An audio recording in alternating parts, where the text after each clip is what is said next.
Here's how to change the battery in a watch with a Miyota 2035 movement in it. That's, if you have a cheap watch, that's probably the type of movement it is, even if it just says Miyota.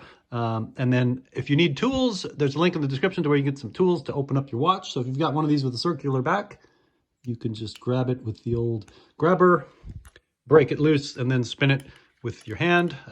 Pro tip, if your Rolex has a Japanese Miyota movement in it, it's fake.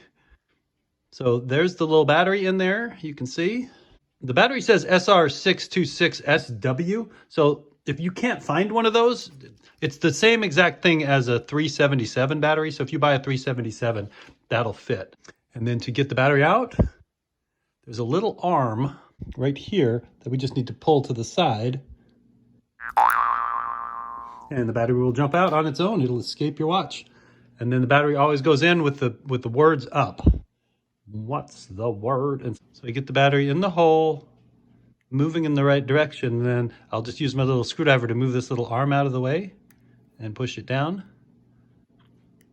And the fake Rolex is alive.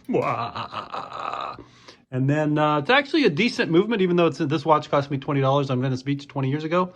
I kind of thought it was fake because of that.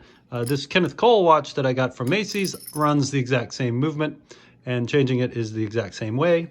To get into the back of the case, you just need to pop it off on this type of watch. So again, if you need tools, click the link in the description. If you don't, hit the thumbs up button, comment, like, subscribe. Thanks for watching. And then just if you have a snappy back watch, just snap the back on your snapback watch. And then if you've got a screw down, if it has a rubber gasket, this one doesn't, but if it did have a rubber gasket to keep the water out, you'd want to make sure it was good and it was in there and not pinched. And then you just screw it down, give it a little extra torque with your torque wrench here, crank, and you're good. Keep on rolling, rolling, rolling.